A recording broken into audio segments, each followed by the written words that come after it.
კურდღელი და ცირცელი.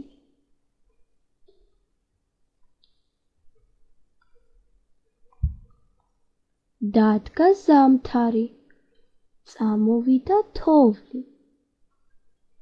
ძნელი გახდა კურდღლისათვის საჭმლის მოპოვება. ერთხელ მან დაინახა ცირცელზე წითელი კენკრა.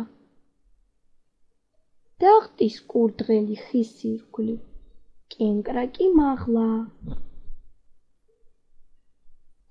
კურდღელის თხოვს, მომეცი ცირცელო კენკრა. ცირცელი კი პასუხობს, სთხოვე ქარს, იც შენ დაგეხმარება.